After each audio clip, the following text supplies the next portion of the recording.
How you doing, Miss Nicholson? We're trying to get this thing finished. It's probably about our fifth take here. My name's Randall. This is my wife, Patty.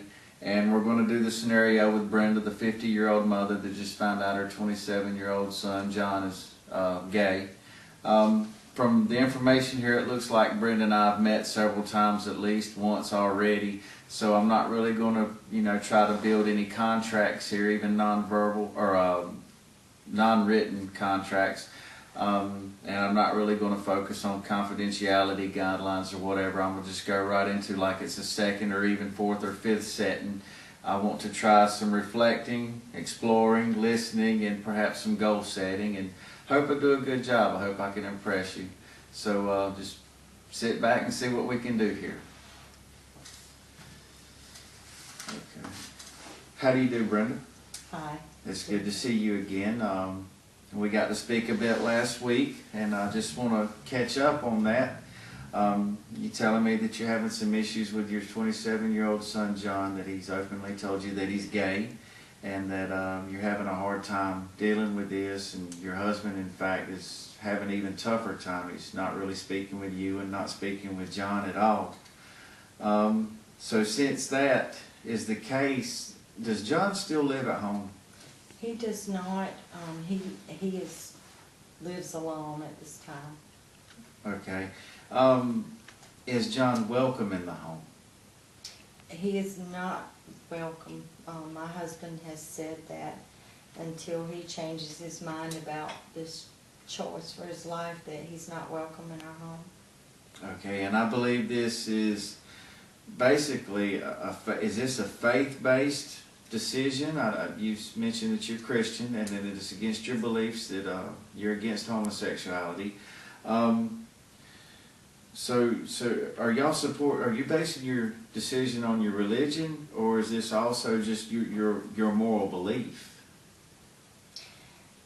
My husband believes that John's choice is a sin, and that for him to allow John to be in our home and to be a part of our life anymore would be a sin. Mm-hmm. And for us, that it would be condoning his sinful choice. What I'm interested in, Miss Brenda, is how do you feel about it? Now, I understand your husband, he has his right to his opinions just as much as John has his right to his sexuality, but I'm really interested in knowing how you feel about it. I just feel devastated. I feel like I failed John as a mother because, I feel like I failed in some way that is why he made this choice. I love my husband, and I don't want the stress and the turmoil that's in our house now. I just want us to be a happy family again, but I'm torn because I do love my son, and I do want to be a part of his life, and I want him to be a part of our lives. I want us to be a family again, but I don't know how to go about it. This seems to have just destroyed our family. Yeah. As active members of a church community, I'm grateful that you came in to see me, and hopefully we can really make some progress together. But I'm really concerned here. Have y'all went to your pastor with this issue? I wanted to talk to the pastor, but my husband will not agree for me to. And I even asked John if he would go with me, and he says that he doesn't want to talk to the pastor. He doesn't believe that there's anything wrong with the choice he's made, so I can't get either one of them to do it. My husband won't even allow me to. That's why I decided to, see you because of that. So your husband, in fact, doesn't even know you're here? No. Okay.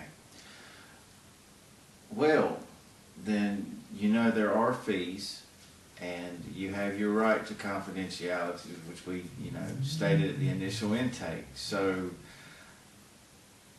you do have the right to have these sessions, and there's nothing I would do or our office would do to create any problems for you. So if you wanted to make payments with cash, if that would help you, I really don't want to introduce you to means of being deceitful behind your husband's back. So before you continue therapy, I would really like you to consider those issues, perhaps even talk to someone like your pastor, or a close family member that you can confide in. And I'm not suggesting that you should spill the beans, so to speak, but at least, know that you've made a decision that you're comfortable and safe with.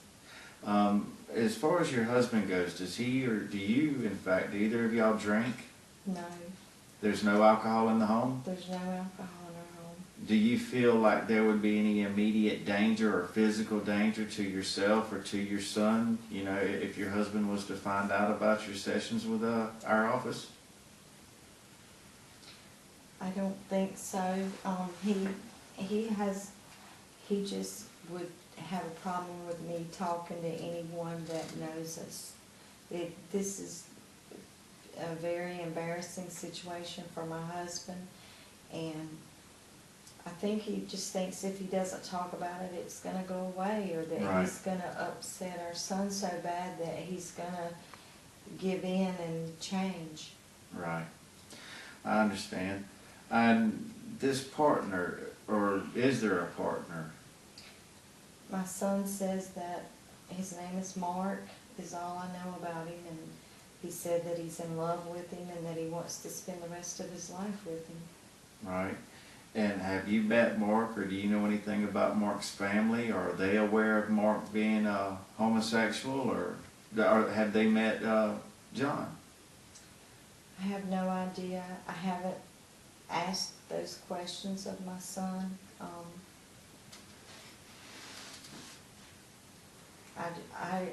This is just, it's new, and it's just been so devastating that, and maybe, I don't know, I don't even know if I want to know all those things. Right. Well, these things, they're really hard to, really wrap your head around, especially if you've not been introduced to the lifestyle, or those that's close to you have been introduced to the lifestyle, is that you know of John, the only person in your family that's came out and openly stated they were homosexual? Yes. Okay. I don't know anyone else. Well, you mentioned that you feel like as a failure as a mother, and I'd like you to consider the fact that John is 27, and he does have a right to his own sexuality. So would you entertain the thought that your issues here are they concerns for his safety and salvation, or are your concerns for the family name, or perhaps some embarrassment? I mean, do you really see any underlying issues here that you couldn't live with the fact that your son was a homosexual? I think it's both. I believe that the choices that he's making are wrong for him. I don't believe that that's what God wants for him Right. and for his future. I also know that it's going to upset and embarrass my husband terribly. I don't know how my church family and friends will feel about me, my husband, and my son, Right. if this were to be made public. I understand. I kind of want to refocus on you and your personal feelings. I understand, speaking for your husband and speaking for John, but and not to be overbearing, but you're kind of drifting away from your own personal feelings. And with you being the one here, I want to know how you feel. I love my son no matter what, but I don't want my son to go to hell for living in sin, Right. So I fear for his salvation. Right.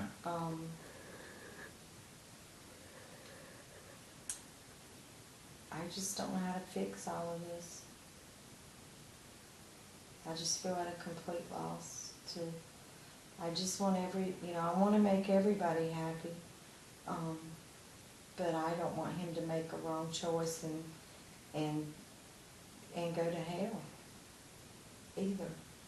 I don't wanna just give in to him and then it ruin his eternity. And how do you feel about your own salvation? If you accepted it, do you think that would affect your standings with your church community or even with yourself? I guess I do feel like God is disappointed in the job I've done as a mother. That maybe that's why this is happening. You know, I don't think,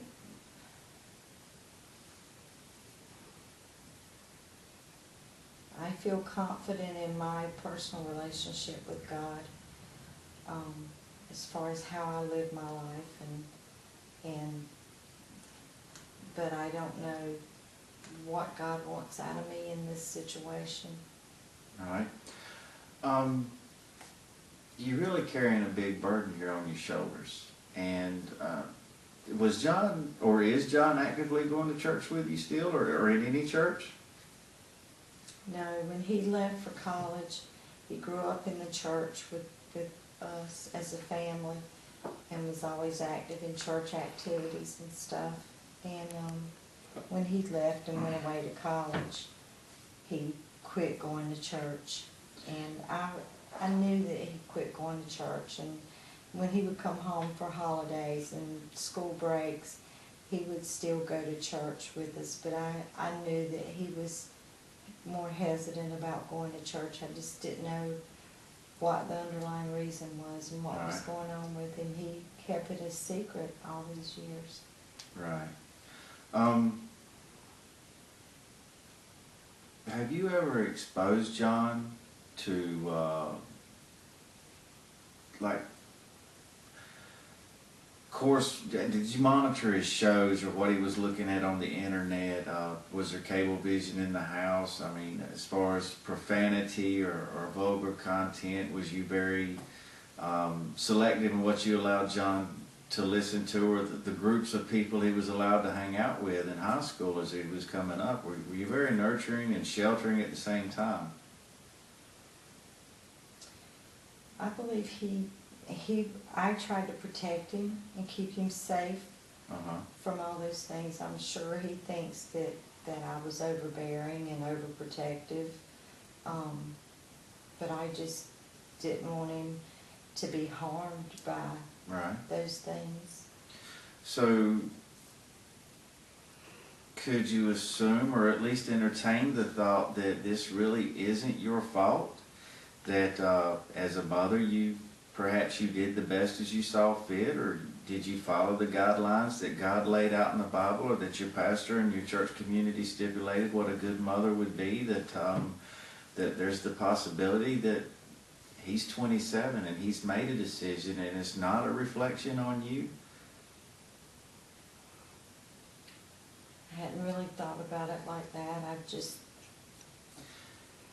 See, my concern is a lot of times in these situations, people get distressed, and the first thing a lot of them want to do is find that pill that makes them feel better. They're advertised on TV, and I'd really like you to consider not self-medicating. I'd like you to consider to continue with therapy. Perhaps we can refer you to some other agencies that would help you out and might even help you financially, or be free of charge, or some support groups. But the last thing I want to see you do is to start medicating, because that's just covering something up. And I think you're a strong woman, and I think this is something you could really work through without the help of any medications.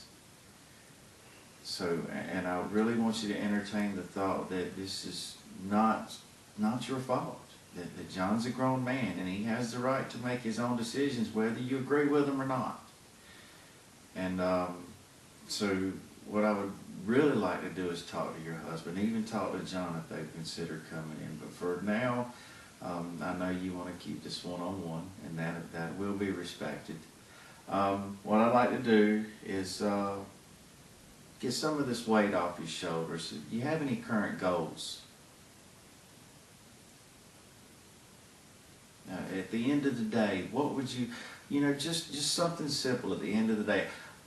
I wouldn't mind if you walked out of my office and said, you know what, for the rest of the day, I'm going to keep both hands on the steering wheel while I'm driving. I'm not going to get angry. And I'm going to try my best to enjoy my day. And that might sound a little crazy, but you know what? To be able to enjoy the rest of your day is really what you want, isn't it? Yeah. So what do you say, we set a goal for today, we're just going to enjoy today.